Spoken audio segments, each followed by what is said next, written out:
그래서 전날 물도 삼키지 못한 환자의 치료 장면을 목격하고 대화를 통해 파동원리 효과가 분명히 있다는 사실을 알겠지만 제가 확인하고 싶었던 것은 이제 제가 볼 때 객관적으로 전혀 불가능하다. 단 한 번의 시술로 좋아질 수는 없는 환자. 예를 들면 상지마비는 주로 이제 그레이드 1, 2 정도는 다 누운 상태에서 팔을 이렇게 침대에 누운 상태에서 팔을 수평으로 잡아당기는 거 약간 끄는 정도나 전혀 못 움직이는 상태를 그레이드 1. 그다음 누운 상태에서 배 위에 올리는 것을 그레이드 2라고 그래요. 그다음에 앉은 상태에서 이 가슴 유방까지 올리는 것은 그레이드 3. 그다음에 뭐 코를 잡을 정도, 이렇게 머리를 쓰다듬을 정도면 그레이드 5. 그레이드 4. 그다음에 이제 우리가 말하는 정상적인 상태를 그레이드 5라고 그러거든요. 그래서 아주 정상 상태를 그레이드 5. 거의 뭐 이 수평으로 끌지도 못하는 상태, 전혀 움직이지 못하는 상태를 그레이드 1이라고 한다면은 그레이드 1 정도인 상태의 환자를 상대상으로 해서 이렇게 되는 상태, 즉 우리가 50견이다, 팔을 전혀 못 든다, 못 움직인다는 환자를 어느 정도까지 들 수 있는지 한 번의 시술로 이제 그 환자를 테스트를 한 거죠. 그래서 이 환자 같은 경우는 발병한 지 2개월이 지났다. 2개월이 지났다는 얘기는 더 이상 차도가 없다. 기대할 수가 없다. 그 다음에 또 연세가 78세고 또 당뇨라는 기저질환도 있고 하니까 이런 분을 상대로 한 번의 시술로라도 조금이라도 회복시킬 수 있을까 하는 그 의문이었던 거죠. 그래서 74쪽. 그래서 이런 거는 저뿐만이 아니고 기존의 양방이든 한방이든 어떤 치료 방법으로도 단 한 번의 시술로 이런 상태, 즉 팔을 전혀 움직이지 못하는 상태의 팔을 이렇게 들어 올리는 것은 불가능하다.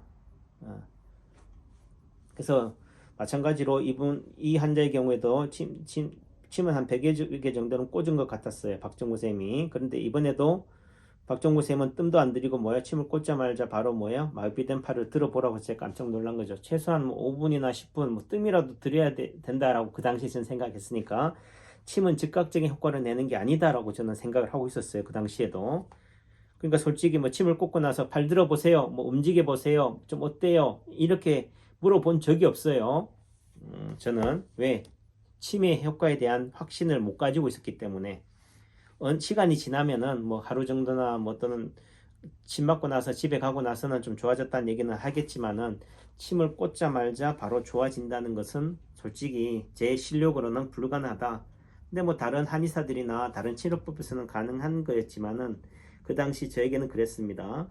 그 순간 주마등처럼 스쳤던 생각이 뭐냐면 설마 이러다가 진짜 팔 못 드는 환자가 들면 어떡하나, 이게 진짜 개망신이다. 솔직히 안 들리기를 바라는 심정인 거죠. 기대 반도 있었지만 솔직히 그게 더 컸다. 그래 봤자 진짜 소발의 지작인 거지. 설마 이렇게 힘든 환자가 좋아질까. 그래서 지면에서 팔을 끄는 것조차, 즉 옆으로 끄는 것조차 힘들어하던 할머니가 마비된 팔을 힘겹지만 이렇게 누운 상태에서 팔을 배 위로 올리는 거예요. 그래서 그레이드 2, 1인 팔이 그레이드 2, 3 정도까지 된 거죠. 그러니까 앉은 상태로 한다면 약간 이 정도는 되겠죠. 누운 상태에서 했기 때문에. 그래서 이렇게 상태를 보니까 치료가 힘든 병을 단번에 한 번에 고친다는 일독회차가 이 환자에게도 통하지 않았다. 다시 말해서 저는 한심을 쉰 거죠. 왜? 이게 좋아졌다 한다면 저는 그동안 사기친 것밖에 안 되니까 왜 돌팔인 일반인인 박정부는 되는데 왜 명색이 중풍이 전문이라고는 남창규 너는 그런 실력이 없었냐, 이렇게 손가락질 당할 수 있으니까요. 그래서 일독회차는 드라마에선 가능할지 몰라도 실제 일어날 수는 없다. 그러니까 솔직히 나만 못하는 게 아니다. 세상에 모든 한의사나 의사다 다 못한다. TV 드라마 허준이라든지 TV 동의보감에서 말하는 허준 쌤이 말하는 그런 거는 소설이다. 드라마에서나 영화에서 있는 일이지 현실에서는 불가능하다라고 저는 떠들어왔던 거고, 그 일반인들이 침 어릴 때 침 맞고 좋아졌다 그런 얘기를 하면 웃기고 있네, 콧방귀 꼈던 그런 상황이었던 거죠. 그래서 그렇다고 해서 파동원리 치료 능력이 반감이 되는 건 아니다. 솔직히 팔을 전혀 못 쓰던 환자가 이렇게 팔을 약간 들어 올릴 수 있는, 이게 저한테는 과학이다라고 느낀 거죠. 야, 이게 이러면 정말 믿음이 간다. 이 환자 갑자기 이렇게 되면 이거 얼토당토 않은 거잖아요. 마치 드라마지, 영화 같은 거지. 소설 쓰는 거죠. 그래서 저는 이 환자의 상태가 그레이드 한 1, 2에서 2, 3 정도, 이 정도 상태가 됐기 때문에 믿음이 간 거지, 이런 상태가 이렇게 됐다면 솔직히 더 그렇게 믿음이 안 갔을 거예요. 또 다른 환자를 또 한번 검증해 보려고 했을 거겠지만은 이 정도 상태가 된다? 그러면 저는 파동원리가 정말 과학이구나. 의외로 더 믿음이 더 생겼어요. 근데 박정구 선생님 그 당시 말로는 아니 어떻게 좋아지지도 않았는데 그 정도 가지고는 성이 안 차니까 근데 어떻게 이 정도면 됐습니다. 배우겠습니다 하는 게 도리어 이상하더라 뭐 이렇게 얘기했지만은 제가 가지는 측면에서는 그랬다. 그래서 박종부 선생님의 이 진법, 파동 진법이 저는 과학으로 느껴졌던 거죠. 솔직히 이 박종부 선생님을 만나기 전에는 부끄럽지만 침도 한약과 마찬가지로 시간이 지나면서 서서히 효과를 내는 거지 침을 꽂자마자 바로 효과를 내리라고는 상상도 못했고 또한 그런 실력도 없었기 때문에 저한테는 그 1박 2일이 충격이었던 거죠. 그래서 더군다나 이 신경손상, 신경손상이라는 게 그렇잖아. 뇌경색이나 뇌출혈로 해서 한쪽 팔다리가 마비가 온다. 이런 경우에는 보통은 최소한 2, 3주 또는 보통 한 달 반 정도는 지나야지 이제 어느 정도 한 80, 90% 정도, 7, 80% 회복이 되거든요. 근데 이 환자 같은 경우는 발병한 지 2개월 정도 지났으니까 어느 정도는 좋아져야 되는데 전혀 차도가 없잖아요. 또 당뇨도 있고 이 기저질환을 갖고 있으면서 연루하신 분을 상대로 단 한 번의 침 시술로 그래도 그 정도만큼 효과를 냈다는 것만 해도 저는 대단하다라고 생각을 한 거죠. 이게 과학이다. 실제 발병한 지 2, 3개월이 지난 상태에서도 팔의 근력이 그 정도라면은 더 이상 치료가 안 됩니다. 그냥 그렇게 사세요. 더 이상 이제 회복이 힘듭니다. 이게 이제 의사가 해줄 수 있는 말이거든요. 게다가 이제 장기간 마비된 팔을 전혀 못 쓰니까 팔이 어떻게 돼? 어깨 인대가 늘어나서 어깨와 팔 사이에 손이 들어가는 거죠. 그러니까 이게 늘어져 있는 거지. 이완된 거, 하중 때문에. 그래서 암슬림이라고 해서 팔걸이를 보통 해요. 이 팔이 빠지니까. 빠진 건 아니지만 인대가 늘어나서 근력이 떨어짐으로 인해서. 왜? 무거우니까. 이 팔에 무게가 있으니까 어떻게 돼요? 쳐져 버리는 거죠.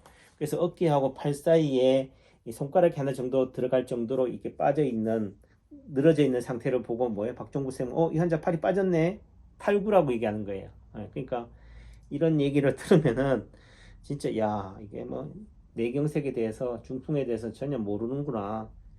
그러니까 제가 말하는 것은 그러니까 제가 이제 예전에 그랬잖아요. 뇌졸중 하면 가운데 중자, 적중할 중자로 써야지 이게 병명으로 맞는 얘기거든요. 그 뇌졸중, 병증 하면 이거는 뇌졸중에 대해서 모른다는 얘기예요. 병명조차도 모르니까 뭐 이런 걸로 치부했죠. 그러니까 일반인들은 단순하게 이게 팔이 빠진 게 아니고 오래돼서 이게 팔의 하중 때문에 늘어난 걸 가지고 팔이 빠졌다라고 한다면은 뭐요? 그냥 물어보지도 않고 얘는 무식하구나, 얘는 돌팔이구나 이렇게 치부했겠지만은 제가 말하는 거는 그런 병명 또는 이런 거에 대해서 하는 게 아니잖아요. 그런 상태의 환자임에도 불구하고 뭐요? 박종부 쌤이 가지고 있는 치료 원리에 입각해서 침을 놓는다는 그게 저는 중요한 거지. 이게 뇌경색인지 뇌출혈인지 예후 판별을 하는 것을 박종구 쌤한테 따진 게 아닌 거였잖아요. 그래서 의학의 문의 아닌 그가 단지 원리에 의존해서 이렇게 치료해낸다는 사실이 대단해 보였다는 거죠. 그러니까 박종구 쌤이 중풍이 뭔지도 모르는 상태에서 침을 놓은 거예요. 실제로도 요즘도 그런 얘기 하잖아요. 나는 병명을 모른다. 그래서 기존에 우리가 말하는 이런 한의학이든 양의학이든 다 축적된 경험의 산물인데 박종구 쌤이 발견했다고 하는 인체 파동 원리는 전혀 사람을 치료해 본 적도 없으면서 의학 공부도 전혀 한 상태도 없으면서 또 병명도 모르는 상태에서도 치료가 가능하다는 게 신기하다. 근데 뭐 박종구 쌤을 반대하는 그런 분들은 뭐 박종구 쌤이 그냥 남들 몰래 그냥 이것저것 기존에 있는 것들을 섞어서 짬뽕식으로 짜집기 해서 한 거다. 뭐 이렇게 얘기하지만은 뭐 그분들의 생각은 또 그렇게 하지만 제가 보는 관점에서는 이걸 뭐 짜집기 해서 될 수 있는 성질은 아니다라는 거죠. 그 연화장애가 뭐냐? 그러니까 우리 김희철 원장한테 그 묻길래 이렇게 얘기했다는 거예요. 연화장애랑 연화나 연상이나 이런 연상의 반대 연화의 개념에서 생기는 뭔가 불협화음이냐 이렇게 뭐 물었다는 거 아니에요. 약간 웃기지 않은 식이지만은 그게 아니라 음식물이나 물을 삼키지 못하는 것을 연화장애라고 합니다.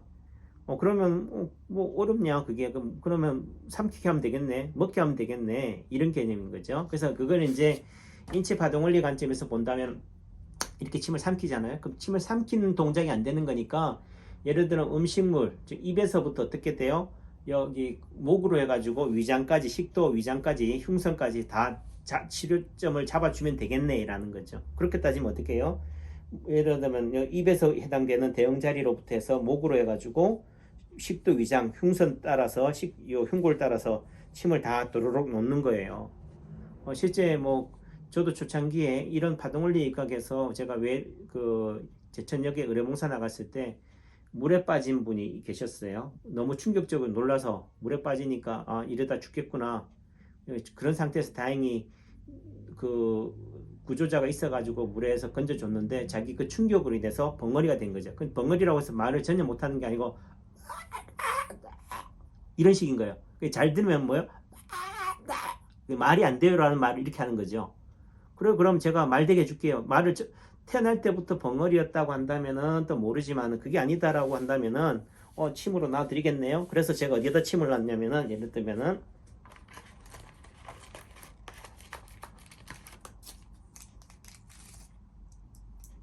여기 되면 여기 목에 해당이 되는 팔꿈치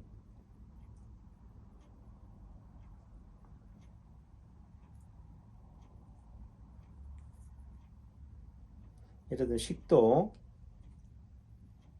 뭐 이런 식으로 침을 놓는 거예요.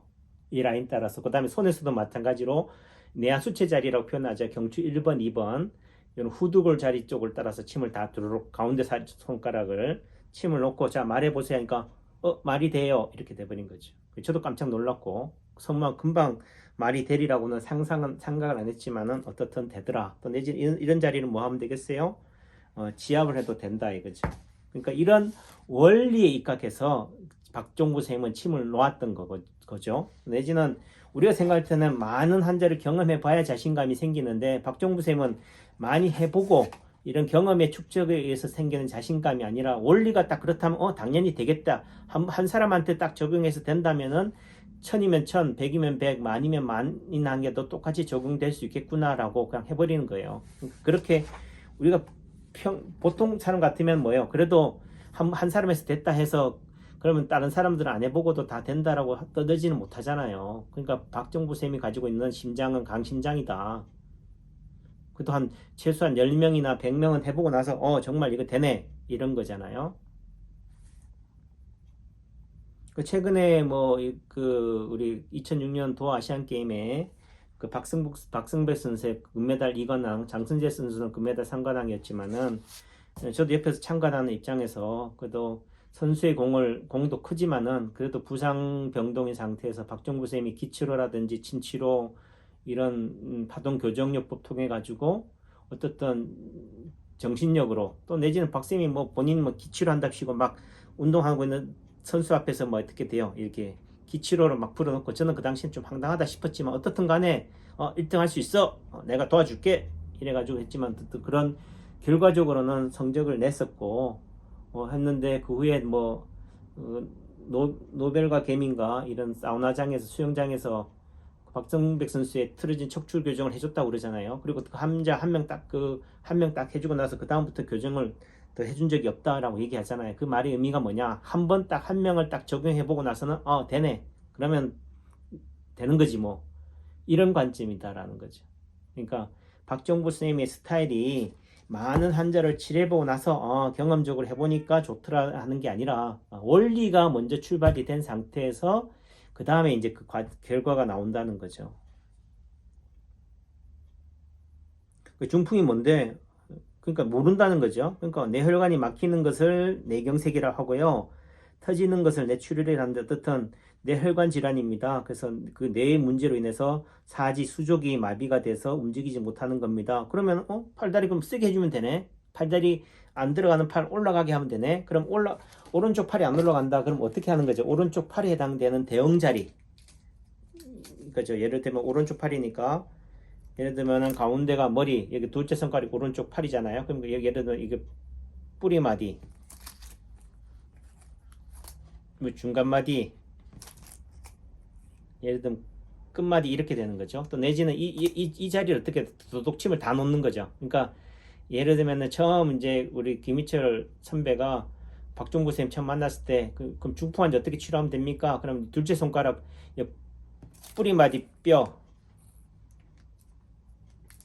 손허리뼈부터 예를 들면은 여기서부터 여기까지 요 둘째 손가락 라인에 따라서 침을 10개로 놔라. 또 내지는 요 안쪽으로도 다 10개로 놔라. 이렇게 얘기를 한 거죠.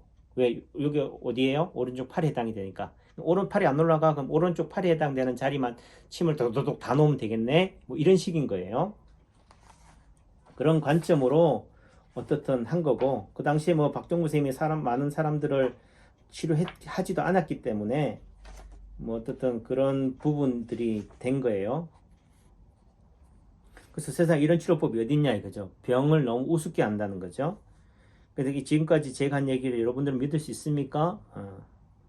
이게 제가 카페에 쓴 글이에요. 솔직히 직접 눈으로 확인하지 못한 많은 분들은 믿을 수 없겠지만 저는 믿을 수밖에 없습니다. 왜? 제가 그 상황을 목도했으니까. 그래서 파동원리에 접한 지 이틀이 채 안 되었지만 그럼에도 불구하고 이 치료 원리의 대강에 대해서 제가 그래도 이해할 수 있었기 때문에 이 일반인 박종구 선생님이 발견한, 또 솔직히 뭐 하기에는 뭐요? 이거는 일개인이 하기에는 너무나 엄청난 거다. 그러니까 저는 크리스찬이기 때문에 하나님이 준 선물이다. 이렇게 한 거죠. 어느 한 특정인의 신기한 기술이 아니다. 이거는 뭔가 하나님이 뭔가 이렇게 권능을 줘서 하는 거지, 일반인이 그렇게 할 수 있는 특별한 능력은 아니다라고 치부해버린 거죠. 그래서 인체 파동 원리는 지금까지 어떤 의학 원리나 치료 기술보다 한 차원 높은 획기적인 이론이다. 알고 나면 뭐야? 이게 너무 쉽기 때문에 뭐 애게 이거여서 하시겠지만, 왜? 예를 들면은 오른팔이다. 그럼 오른팔이 안 좋다면 오른팔에 해당되는 자리에다 침을 돋는 거죠. 그게 오십견이냐, 뇌출혈이나 뇌경색이냐, 뭐 염자냐, 골절이냐 관계없는 거예요. 목이 안 좋다. 그럼 목에 해당되는 대응 자리에 침을 놓으면 된다는 거죠. 그런 관점이니까 이게 목이면은 목 디스크냐, 또는 이게 염자냐, 또는 신경통이냐, 뭐 섬유근통이냐, 이런 병명으로 접근하려고 그러잖아. 진단으로 나누려고 하는데 양방에서는, 인체파동원리에서는 굳이 병명에 관계없이 목이 안 좋으면 목, 허리 안 좋으면 허리, 이런 식으로 하는 거니까. 그래서 제가 2003년 10월 16일 남창규가 쓴 글이라고 이렇게 카페에 올린 거예요. 그러니까 저도 솔직히 겁나는 거죠. 이거 괜히 이렇게 했다가 나중에 발 빼려고 하면 발도 못 빼잖아요. 기록이 남겨져 있으니까. 그래서 이 책을 쓰는 2018년 현재에도 그 당시를 회고하면 어떻게 그런 만용이 나왔는지 의문이 든다. 쉽게 말해서 여러분들 같으면은 여러분들 제 입장이라면 대학 교수라고 한다면은 만난 지 48시간이 안 됐는데 뭐한 얘기로 바로 본인의 신분을 밝혀가면서 난 한의대 교수인데 솔직히 일반인한테 접해보니까 너무 대단합니다 실력이, 이렇게 할 수 있겠냐고요. 자기 고백, 양심선언을 할 수 있겠냐고요. 특히나 검증되지도 않은, 그 당시에 뭐 파동원리 카페가 어떻게 우성된지도 모르고 약간 뭐 사이비 같기도 하고 또 뭐 이런 느낌이 들었으니까, 이런 데다가 남창규라는 실명을, 대학 교수라는 실명을 공개하고 한다는 게 만만찮은 일이라는 거죠. 하지만 그런 용기가 있었기 때문에 어찌 보면 오늘의 남창규 있었지 않았느냐. 이게 제 말은 뭐냐면은, 이왕 한번 방향을 설정했다라고 한다면은 뭐요? 흠뻑 담가 봐야 된다. 그냥 담글까 말까 할 거나 시작도 하지 마시라. 그러니까 모든 결정은, 선택의 결과는 누가 짓는 거예요? 내가 짓는 거지. 내가 감당하는 거지. 왜 당신 때문에 말이야 이렇게 한다는 거는 그건 치졸하다. 어떻든 저도 그런 부분에 있어서 제 선택의 결과물로 인해서 어떻든 또 오늘이 있었던 거고, 그럼 그 시절로 돌아가면 다시 안 할 겁니까? 뭐 그때 또 하겠죠. 뭐 남창규 성격이 어디 가겠습니까?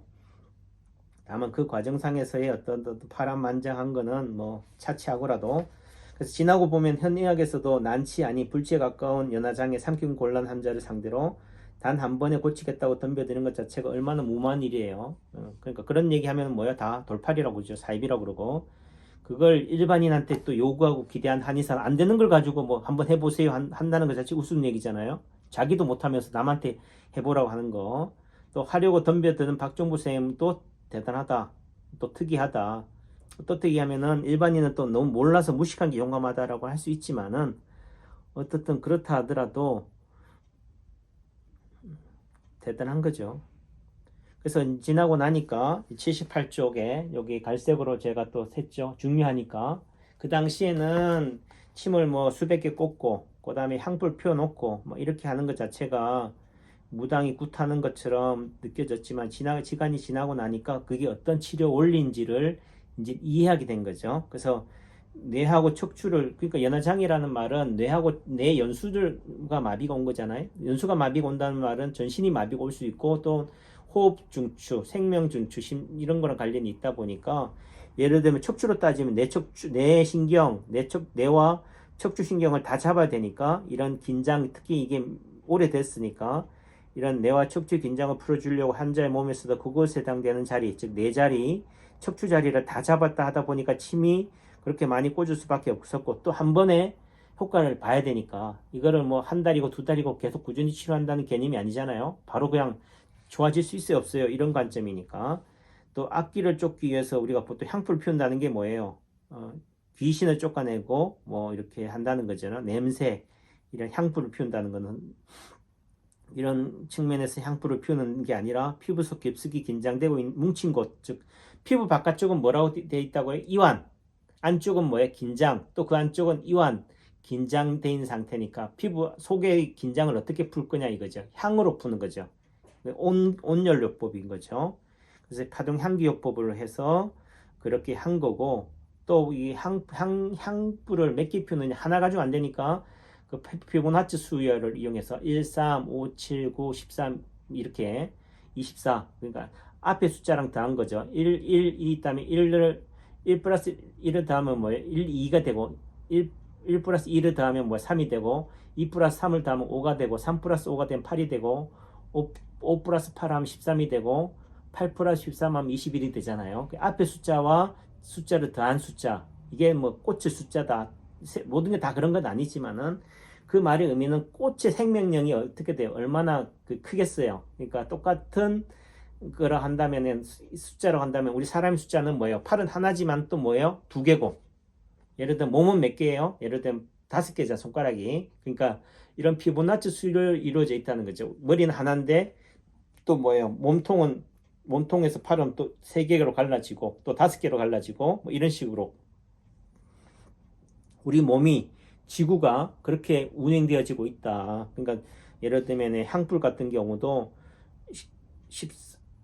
24개라든가 뭐 이런 식으로 그 피보나치 수열을 이용해 가지고 그렇게 향불을 피운 거죠. 그래서 또 당연히 피부 안쪽에 많이 목젖 이런 부분들이 긴장이 돼 있는 거니까 그걸 풀어줘야 되니까 향기요법을 쓴 거죠. 향불을. 그걸 이제 자동원리를 알게 된 지금은 뭐 이해하게 되는 거죠. 또 실제 저도 그 후에 또 난치 환자, 이런 골육종 환자를 상대로 저도 막 이렇게 향기요법을 하게 됐어요. 그러니까 선무당이 사람 잡는다고 저도 뭐 박종부 쌤 흉내내서 그렇게 하기도 했었지만은 이제 그러니까 나도 한 발 더 나가 이제 나도 이제 그 짓거리를 하려고 하니까 무당 짓거리를, 그러니까 격세지감을 느낀다. 그래서 침 한 개를 꽂든 수백 개를 꽂든 그 꽂은 거에 대해서 일일이 뭐요? 설명할 수 있어야 된다는 거죠. 지금 제가 여기다 침을 놨잖아요. 이거 왜 놓은 거예요? 이게 기존에 말하는 채침, 경혈학에서 얘기하는 그 관점이 아니고 여기가 뭐예요? 예를 들면은 목젖에서부터 흉선, 위장 라인에다 침을 놓은 거잖아요. 요거는 뭐예요? 손에서 어떻게 돼? 오른팔에 해당이 되는 어깨에서부터 예를 들면은 이렇게 등에서부터 팔 쪽 라인을 다 잡아 놓은 거잖아. 그러니까 이것만 딱 봐도 팔이 좋아지겠네. 이거는 목이 좋아지겠네. 위장이 좋아지겠네. 설명할 수 있잖아요. 침 하나하나에 대해서. 그래서 침 한 개를 꽂든 수백 개를 꽂든, 그러니까 아까 맨 처음 박종구 선생님이 침을 수백 개 꽂았다. 그 당시에는 침을 많이 꽂았다는 거에 대해서 경악을 가지고 내지는 좀 타부시했지만은 그 많이 꽂았다는 것을 부정할 게 아니라 그 100개를 꽂았다, 1000개를 꽂았다, 10,000개를 꽂았다 하더라도 그것을 왜 꽂았는지 또 어떤 효과를 기대하고 꽂았는지에 대해서 뭐요? 모든 사람들한테 명료하게 설명할 수 있어야지만이 그 사람이 제대로 된 침쟁이다. 제가 말하는 건 라이센스가 있냐 없냐 이런 얘기를 하는 거 아니에요. 또 내지는 침 맞고 좋아졌네 안 좋아졌나, 좋아졌으면은 야 용하다, 안 좋아졌으면은 실력이 없다, 이 얘기를 하는 게, 좋아지든 안 좋아지는 것은 차치의 문제고 그 원리에 입각해서 침을 놓느냐, 그럼 당연히 그 결과가 나올 수밖에 없을 거고 또 안 나온다면은 또 그 이유가 있을 거 아니에요. 그래서 인체 파동 원리를 알면은 그걸 설명해 줄 수 있다는 거죠. 그래서 79초 좀 얘기가 길어졌지만은, 그래서 침쟁이는 침술로 병을 다스리는 의원을 납잡아 이르는 말이라고 네이버 국어사전에 나온다. 그래서 우리가 침쟁이 하면은 좀 뭔가 스스로를 비하하고 격하는 말이죠. 근데 저는 솔직히 침쟁이란 말을 좋아해요. 대장쟁이 뭐 이렇게 하는 건 장인을 얘기하는 거잖아요. 그래서 저는 이 말이 정이 간다. 대부분 다른 한의사들은 이 말을 싫어하겠지만은 한의사를 폄하한다 이렇게 얘기하겠지만 저는 침쟁이란 말 좋아해요. 왜냐하면 이 쟁이라는 말에서는 뭐예요? 장인 정신이 느껴지기 때문이다. 그래서 한의사라는 점잖은 표현도 있지만은 근데 어떤 분들은 자꾸 그래요. 뭐 한의사가 무슨 치매 전문가냐, 침구사가 전문가지. 자꾸 이런 식으로 해서 또 한의사라는 제도를 부정하고 또 친구사라는 제도를 또 만들긴 하지만 예전에 우리 한의대가 한의사가 생겨진 과정이 뭐예요? 예전에는 뭐 한 얘기로 뭐 일제시대가 그런 것들이 다 부정되다가 어느 순간 뭐 무의촌이라든지 이런 상황이 생기니까 그러니까 한지 의사 또 한지 한의사 또는 뭐 내렸던 제야에서 그냥 아름아름 그냥 침 놓던 분들이 계셨잖아요. 그러다가 어느 정도 제도가 되면서 뭐 침사 또는 구사 또 어느 순간 동양의학대학이 생기면서 뭐야 한의사를 통해서 침구하게 됐었고 뭐 한약방이 하고 이런 침구사가 합쳐진 게 한의대가 돼버린 거잖아요. 지금에는 말대로 침을 놓고 싶다 그러면 정통적인 거 자꾸 침구사를 만들자 이걸 떠나서 뭐야 한의대 들어오시면 되는 거고 또 굳이 뭐 이런 제도적인 그런 게 아니다 하더라도 또 다른 뭐 그러니까 삶의 방편으로 뭐 이렇게 한다라고 한다면은 뭐 한의대나 이렇게 들어와야겠지만은 하나의 그런 것이 아니라 봉사의 수준으로 또 선교사의 관점이다라고 한다면은 굳이 또 자기 몸을 치료하겠다라고 한다면은 굳이 뭐 이런 의료 제도를 따질 일은 아닌 것 같고요. 아무튼 이런 한의사란 점잖은 표현도 있지만 애써 침과 관련해서 침쟁이란 표현이 저에게는 낮잡아 보이는 것이 아니라 도리어 존경스러움이 느껴진다. 그래서 저는 한의사로서의 당당함을 애들려 침쟁이라고 표현한 것이다. 그래서 저는 이 인체 파동 원리를 알고 나서 배우고 나서 침에 대해서 개안을 한 것에 대해서 감사하고 이 한약이 가지고 있는 이런 전인적인 관점을 이해하게 된 것에 대해서 감사하게 생각하는 거죠. 뭐 그 당시 뭐 교육비가 뭐 싸다 비싸다 뭐 이런 얘기도 있을 수도 있겠고 뭐 그 당시에는 뭐 박정우 선생님이 했던 얘기가 뭐 1,000만 원, 2,000만 원 평생 무료, 평생 AS 해준다라고 했지만은 어느 순간 또 뭐 물가 인플레이션 때문에 또 어떤 명목으로 또 교육비가 어떤 또 되고 한 것들에 있어서도 좀 씁쓸함을 금치는 못하지만은 어떻든 그렇다 하더라도 그 가격에 대한 부분에 있어서는 뭐 어쩔 수 없겠잖아요. 뭐 내가 그걸 배운다라고 한다면은 그걸 가르쳐 주는 전수해 주는 입장에서 예를 들면 어떤 사람이 성철 스님한테 가서 제자가 되겠다라고 한다면 밥 짓고 빨래 해라라고 하면 밥 짓고 빨래 해야 되는 거잖아요. 그죠? 예를 들면 법정 스님한테 가서 출가하겠습니다. 당신의 제자가 되겠습니다라고 한다면은 뭘 요구한다면 그 요구에 따를 수밖에 없잖아요. 그런 개념인 거죠. 그러니까 박정보 쌤이 가고자 하는 그 길에 있어서의 어떤 선생의 길에 간다라고 한다면은 우리가 비인부전이라고 하잖아요. 즉 배울 그러게 안 된다면은 전해주지 않는다. 그런 관점이라고 한다면은 그 선생이 말하고자 하는 또는 요구하는 것에 따를 수밖에 없잖아요. 어느 정도. 또 그런 관점에서 저도 또 따랐던 거고, 한 거다. 굳이 뭐 그런 거에 대해서 어느 게 옳고 그르고를 판별할 수 있는 것들은 아니다. 라는 말씀을 하고요. 또 지나고 나면 이 또한 또 아름다운 추억거리다, 술안주거리다 라는 생각을 합니다. 내 얘기가 좀 길어졌는데요. 그렇다고 이 유튜브 시간에 여러분들이 지루하지 않을 시간에 포커스를 맞춰서 하기에는 또 그렇다. 그래도 인체 파동원리가 뭐 대중성을 가지면 좋겠지만은 그래도 여러분들이 관심 있는 분들에 대해서 하는 거기 때문에 뭐 그런 인기에 영합하지는 못한다는 부분들은 저도 인정하고요.